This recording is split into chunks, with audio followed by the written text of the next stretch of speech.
Welcome back students. हम पढ़ रहे हैं force and law of motion ना।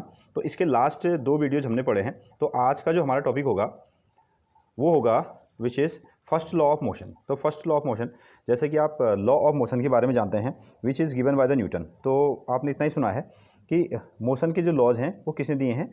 न्यूटन ने दिए हुए हैं। तो क्या उनके लॉज हैं?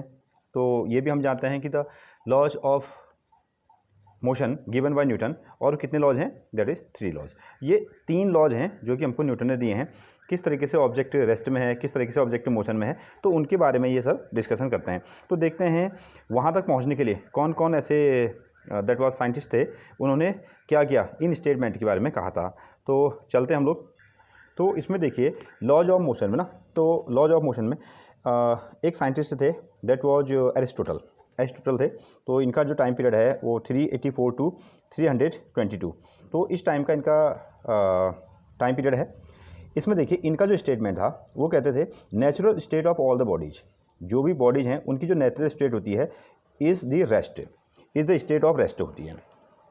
ओके, मीन्स जितने भी बॉडी आपको नेचुरल स्टेट में मिलेंगे वो सब कैसे मिलेंगे?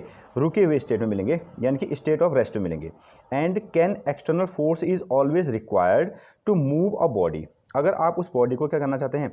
मूव कराना चाहते हैं, तो उसके लिए क्या करना पड़ेगा? एक एक्सटर्नल फोर्स उस पर लगाना पड़ेगा विद अ कांस्टेंट स्पीड, और लगातार एक कांस्टेंट स्पीड से उस पर आपको फोर्स लगाना पड़ेगा, जिसके कारण वो क्या करेगी? स्ट्रेट लाइन पर चलने लगेगी। ये स्टेटमेंट किसका है? एरिस्टोटल का स्टेटमेंट है। Again, natural state of all the bodies in the state of rest, जितने भी नेचुरल रूप में, प्राकृतिक रूप में जितने भी हमको बॉडीज मिलती हैं वो सभी स्टेट ऑफ रेस्ट में रहती हैं। And an external force is always required to move a body. अगर किसी बॉडी को आपको मूव कराना होगा तो उसमें क्या लगाना पड़ेगा? एक्सटर्नल फोर्स लगाना पड़ेगा। और अगर उसको आप सीधे लाइन पर चलाना चाहते हैं तो लगातार उस फोर्स को लगा के रखिए। ये स्टेटमेंट किसका है? एरिस्टोटल का है। अब देखते हैं नेक्स्ट वॉज है हमारे पास में अगेन। तो गैलीलियो, एरिस्टोटल के बाद में जो साइंटिस्ट थे दैट वाज कौन थे? गैलीलियो थे। तो गैलीलियो का क्या स्टेटमेंट था? तो गैलीलियो कहते थे a uniform motion in a straight line did not requires any force to maintain it. ये कह रहे हैं कि अगर कोई बॉडी जो है अगर वो स्ट्रेट लाइन मोशन में सीधे सीधे चल रही है तो उसको किसी तरह की फोर्स की ज़रूरत नहीं है। A uniform motion in a straight line did not requires any force to maintain it. So if a body in motion, अगर एक बॉडी मोशन में है, अगर एक बॉडी मोशन में है तो उसको किसी तरीके से एक्सटर्नल फोर्स मत लगाइए, वो क्या करती रहेगी? डायरेक्टली मोशन में चलती रहेगी। It will continue to motion with the same speed, उसी स्पीड से चलती रहेगी जिस स्पीड से वो पहले से चल रही है। ऐसा गैलीलियो का स्टेटमेंट है। And along the same straight line, और उसी लाइन में वो चलती रहेगी, प्रोवाइडेड इट इज लेफ्ट। अगर आपको प्रोवाइडेड इट इज़ लेफ्ट, अगर लेफ्ट टू इट सेल्फ, अगर वो पहले से कैसी है? रेस्ट में है। And no external force act on it, तो इस पर कोई भी फोर्स लगाने की ज़रूरत नहीं है। तो एक थे आपके एरिस्टोटल, उन्होंने ये कहा कि जितने भी नेचुरल फॉर्मेट में अगर आप जितने भी बॉडीज़ को देखेंगे वो सभी कैसे मिलते हैं? रेस्ट मिलते हैं, और उनको external force is always required. अगर उनको आपको मूव कराना है तो आपको बाहर से एक फोर्स लगाना पड़ेगा। और गैलीलियो का स्टेटमेंट है अगर कोई ऑब्जेक्ट जो है स्ट्रेट लाइन में चल रहा है, अगर स्ट्रेट लाइन में चल रहा है तो उसके मोशन को कंटिन्यू रखने के लिए किसी तरह की फोर्स की ज़रूरत नहीं है, वो सीधे सीधे क्या करेगा? स्ट्रेट लाइन में चलता ही जाएगा। अगर वो रेस्ट में है तो क्या करेगा? तो पहले से ही वो रेस्ट में रहेगा, no external force act on it. तो ये दोनों स्टेटमेंट किसके थे? एरिस्टोटल के थे। बट ये exam of point of view से आपको देखने को नहीं मिलते हैं। इसमें आपसे एरिस्टोटल ने क्या कहा, गैलीलियो ने क्या कहा, ये स्टेटमेंट आपसे पूछे नहीं जाते हैं। तो आपसे पूछे जाते हैं that is the laws of Newton. तो न्यूटन का लॉ लिखिए। तो फर्स्ट लॉ ऑफ न्यूटन, इन दोनों के जो कॉम्बिनेशन थे तो उसी को क्या किया था? न्यूटन ने सही तरीके से लिखकर हमको एक डेफिनेशन हमको गिवन थी, उसको हम लिखते हैं। तो अगला पॉइंट है हमारा first law of motion was given by Newton ना। तो लॉ ऑफ एरिस्टोटल, तो एरिस्टोटल और गैलीलियो जब अपना लॉ दे दिया था, तो गैलीलियो के बहुत साल के बाद जब वो गुजर गए थे, तो उनकी जब डेथ हो गई थी, बहुत सालों के बाद क्या था? न्यूटन का जन्म हुआ था। तो न्यूटन ने वो दोनों जो आपके पास में प्रीवियस जो डेफिनेशन है उनको कंबाइन करके एक डेफिनेशन बनाई, दैट वाज। तो इसी को हम क्या कहते हैं? Statement of the first law of motion कहते हैं। तो इनके 3 लॉज हैं, तो उसमें से पहला लॉ जो है ये आपको दिया गया है। इनका जो पूरा नाम था सर इसाक न्यूटन या आइजैक न्यूटन, आप जो भी कहें। तो देखिए ये स्टेटमेंट आपसे पूछा जाता है, according to this law every body continues in state of rest. अगर every body continues in state of rest और uniform motion in a straight line unless compelled by some external force. तो छोटी class में भी हम इसको पढ़ते हुए आ रहे हैं। ये कह रहा है कि every body continues in state of rest, कोई भी बॉडी क्या करेगी, कंटिन्यूस यानी कि वहीं पर को रहेगी in the state of rest. अगर वह स्टेट ऑफ रेस्ट में है, अगर वो रुकी हुई है तो हमेशा क्या रहेगी, रुकी हुई रहेगी। और यूनिफॉर्म मोशन, अगर वो यूनिफॉर्म मोशन में है इन अ स्ट्रेट लाइन, किसी स्ट्रेट लाइन में वो सीधे सीधे चल रही है तो सीधे सीधे चलती रहेगी।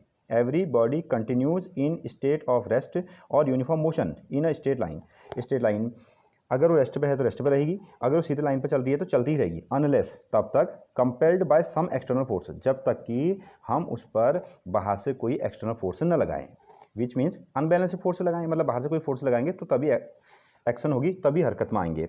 To change that state.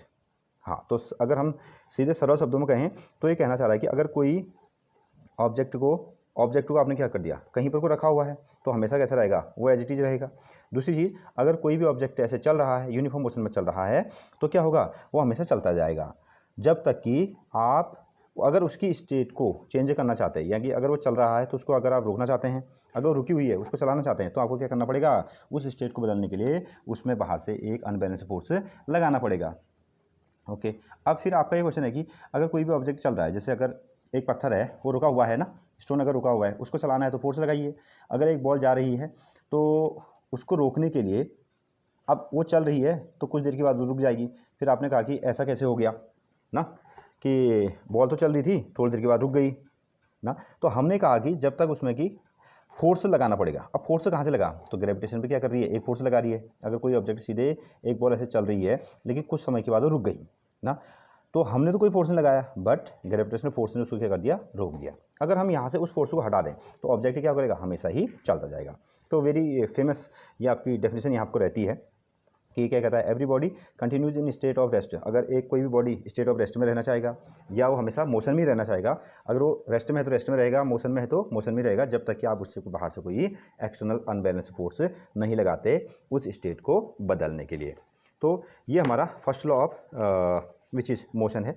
इसको ना हम, इसका एक दूसरा नाम भी है which is law of inertia. तो यहाँ आपको हम इसको लिख सकते हैं, this law is also known as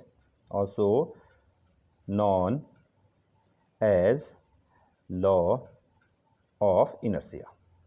law of inertia, तो एक नया वर्ड हमको यहाँ आपको मिल गया, लॉ ऑफ इनर्शिया। तो इस नियम को हम क्या कहते हैं, लॉ ऑफ इनर्शिया भी कहते हैं। अब सवाल ये है कि इनर्शिया वर्ड क्या है, इनर्शिया ना, तो इनर्शिया असल में ये क्या है, हमारी इनहेरेंट प्रॉपर्टी है। कोई भी बॉडी है, हम हैं, कोई ऑब्जेक्ट है, कोई भी व्हीकल है, कोई गाड़ी है, जो भी आपके पास मटेरियल है, उसके अंदर का एक गुण है, उसको हम क्या कहते हैं, इनर्शिया कहते हैं। अगर सरल शब्दों में कहें तो एक तरीके से क्या कह सकते हो, ढीठपन कह सकते हो, विच मीन्स अब ये क्या चीज़ है ना, अगर हमने क्या किया, हमारे पास में कोई स्टोन है, उस स्टोन को हम क्या करना चाह रहे हैं, वहाँ से उसकी जगह से क्या करना चाह रहे हैं, मान लेते हैं हमारे पास में कोई यहाँ को एक बड़ा सा स्टोन है और हमने क्या किया, इसकी पोजीशन को, ये है आपके रेस्ट में है, आपने यहाँ से क्या लगा दिया, इस पर फोर्स लगाया, बड़ा पत्थर है, ओके, तो आपने इस पर फोर्स लगाया तो क्या हिल जाएगा, नहीं, ये नहीं हिलेगा। क्यों, क्योंकि इसकी वैल्यू, इसके पास जो मास है वो बहुत ज़्यादा है ना, और आप इतने फोर्स नहीं लगा पाए कि इसको क्या कर पाए, डिसबैलेंस कर पाए, विच मीन्स इसके अंदर में है इनर्शिया का गुण। इसके अंदर में क्या है, एक ढीठपन है कि ये अपनी जगह को नहीं छोड़ना चाह रहा है। फिर आप क्या करोगे, फोर्स को अप्लाई करोगे, फोर्स की वैल्यू को क्या कर दोगे, बढ़ा दोगे। जैसे आप फोर्स की वैल्यू को बढ़ाओगे ये थोड़ा सा हिलेगा और आपने जैसे फोर्स को खत्म किया ये वापस आ जाएगा। फिर आपको पता चला अच्छा इसमें तो बहुत ज़्यादा फोर्स लगाना है ना, तो आपने क्या कर दिया, फिर से फोर्स की वैल्यू बढ़ा दी, फोर्स की वैल्यू और थोड़ा सा हिल गया, थोड़ा सा हिला और फिर क्या हो गया, आपने जैसे फोर्स हटाया ये फिर वापस आ गया। आपने कहा अच्छा ये वाली बात है, तो फिर हमने क्या किया, इस पर और ज़्यादा फोर्स लगा दिया। तो जैसे हमने इसको फोर्स लगाया ना, अब हमको पता चल गया, तो इसके इनर्शिया वाले गुण से हमको क्या करना पड़ेगा, और ज़्यादा फोर्स लगाना पड़ेगा, जिसके कारण क्या हो जाएगा, ये अपनी जगह को क्या करेगा, यहाँ से हट जाएगा और डिस्प्लेस हो जाएगा। तो इनर्शिया से ऊपर आकर हमको क्या करना पड़ेगा, फोर्स लगाना पड़ेगा। तो अगेन हम इस पर डिस्कशन करने वाले हैं कि इनर्शिया क्या है। तो इसकी डेफिनेशन हम लिखते हैं, इससे हमको पूछे जाते हैं कि क्या इनर्शिया है। तो ये आपको याद रखना है, ये आपके exam of point of view से ना, ये बहुत इंपॉर्टेंट है कि फर्स्ट लॉ ऑफ मोशन आप लिखिए, इस नियम को हम क्या कहते हैं, लॉ ऑफ इनर्शिया कहते हैं, और ऐसा आपको लिखना है। अब डिफाइन करते हैं व्हाट इज़ इनर्शिया। तो देखिए डेफिनेशन ऑफ इनर्शिया ना, तो इनर्शिया क्या है, inertia which is inertia is inherent property. Inherent का मतलब होता है आंतरिक, अंदर वाली ना, तो हमारी बॉडी के अंदर में सबके पास में क्या है, एक अंदर की प्रॉपर्टी है, उस प्रॉपर्टी को हम क्या कहते हैं, इनर्शिया कहते हैं।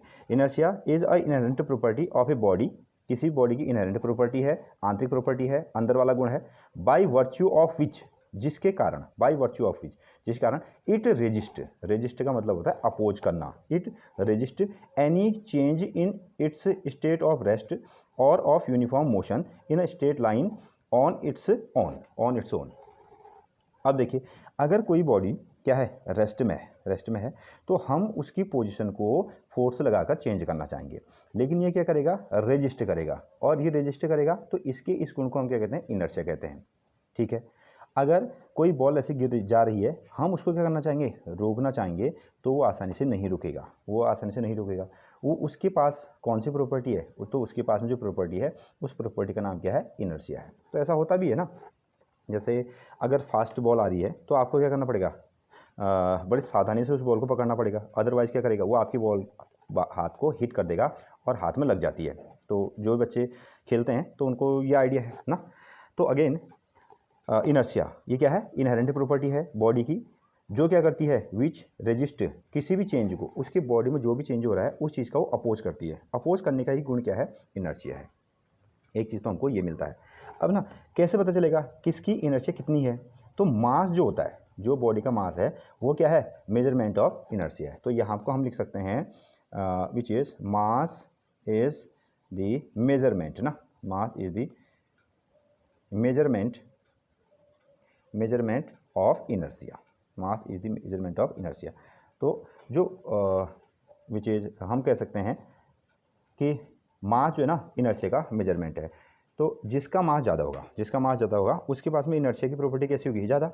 तो आप ऐसे भी समझ सकते हैं, अगर आपके पास में छोटा स्टोन है तो आप उसको क्या कर सकते हो, उसका मास क्या है, कम है, तो उसको कम फोर्स लगा के ही उसकी पोजीशन को चेंज कर सकते हो। अगेन अगर किसी बॉडी का मास क्या है, बहुत ज़्यादा है, वो बड़ा पत्थर है, तो उसका मास ज़्यादा हो गया, तो उसके पास में इनर्शिया भी कैसा होगा, ज़्यादा होगा। क्यों, क्योंकि आपको ज़्यादा फोर्स उसको लगाना पड़ेगा, तब जाके वो क्या करेगा, अपने पोजीशन से डिस्प्लेस होगा। ओके, तो रिमेंबर आपको याद रखना है फर्स्ट लॉ ऑफ मोशन क्या कहता है आपको, और फर्स्ट लॉ ऑफ मोशन को ही हम क्या कहते हैं, लॉ ऑफ इनर्शिया कहते हैं, और इनर्शिया की क्या डेफिनेशन होती है, ये भी आपको क्वेश्चन पूछा जाता है।